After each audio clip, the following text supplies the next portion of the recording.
Yo, we are back in After Effects, and in today's video I'll be showing you how to create this bokeh light effect. This is the effect right here. It looks really cool. It is mainly used on like drill videos and stuff, so I'll show you how to do this. So you can see I have this like Didi Osama clip. We're gonna add the effect right here, and also big shout out to Spooky, because he was the guy who like let me know about this effect and let me know like how it did it. So I'll link his socials down below. You can check him out. Really dope guy. We're gonna right click on a blank space, go over to new and just make a new solid right here. Make sure the color is 00000, so that means black. I don't know why I told that, but anyways, make sure it's black and just hit OK and create a solid right here. And then actually in here to create those lines we're gonna use sapphire. So for it we're gonna use sapphire.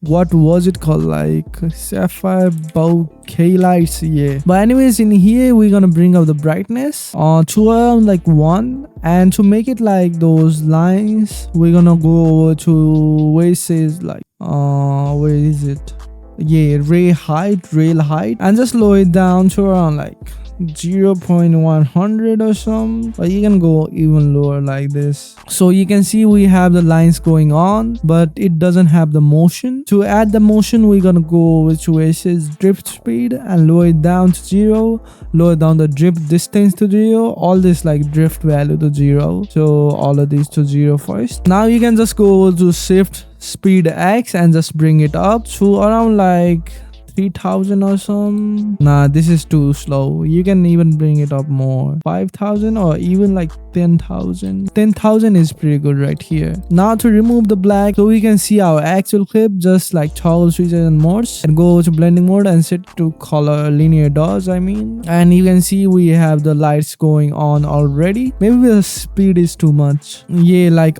around 8000 is perfect, so put the value around like 8000. Then now go to colors and just set it to whatever color your scene matches. As you can see in my scene it is like a pinkish light, so I'm gonna go with that, so something like this and like that. Then you can even bring up the brightness more, and now to add some glow in it we're gonna add a deep glow, and you can just bring up the radius, lower down like the exposure a little bit, so like that. Then you can see we have the effect already going on, but it doesn't look that good. To fix that I like to like animate the opacity, so hit T on your keyboard to bring up the opacity and hit the stopwatch in it. At the first frame make it 100, which is the default value, and go around the middle of your clip and just lower it down to around like 20 or something, so it's like really like fades out a little bit, and at the last just bring it up so it like transition through, so something like this. As you can see looks really cool. And now to chop it all off I like to add some distort effect. For that I like to use my grunge effects. It's perfect for those like distortion kind of effects, so I'll use that, but I'll also show you how to create some distortion effects to top it off. But anyways, we're gonna add a adjustment layer right here, and I'm gonna add the preset right here. Let it load for a second. I'm literally like so tired, bro. I have worked like whole day and I'm recording now.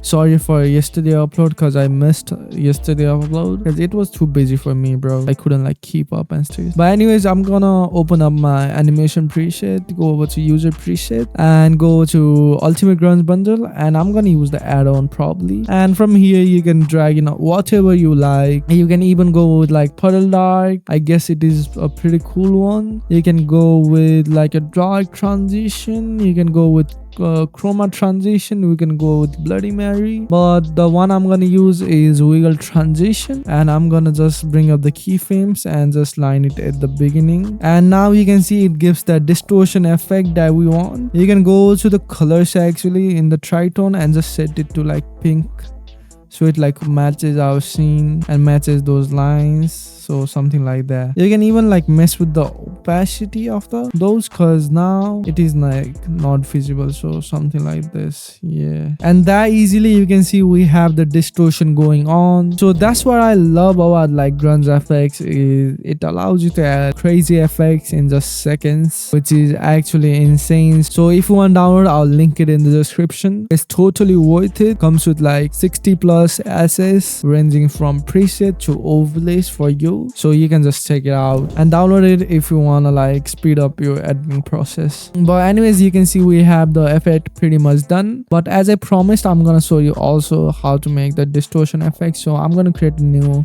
adjustment layer light here, and I'm gonna use distort chroma first, and just bring out the blur lines in here and hit the stopwatch in the amount. Make sure at the first it is 1 and go over to end and just lower it down to 0. And you can easily use those keyframe, but I like to go over to graph and make a simple graph like this in the shadow graph, so it is like way more smoother, as you can see. Then at the top I also like to add a deep glow. My one uses like a sapphire glow because a lot of people don't have deep glow, so I use sapphire, but you can just replace it with deep glow because deep glow is way better. You can see we have the distortion effect. You can even add like a warp bubble and play with that to get it to your liking. I guess it is pretty much gonna crash now. I'm pretty sure it is gonna crash now because the combination of effects are messed up right now. Nah, it didn't crash.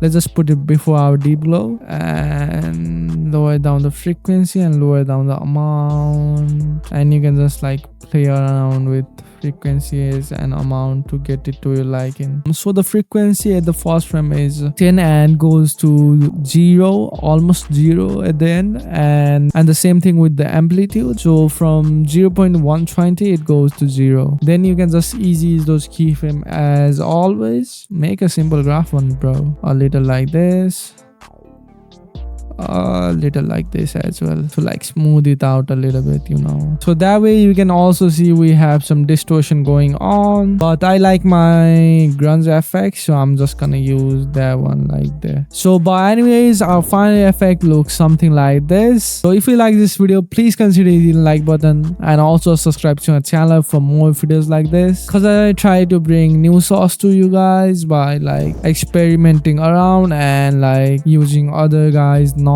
as well, like Spooky. He helps me a lot with like these type of videos and stuff. But yeah, I'm gonna see you tomorrow. Peace.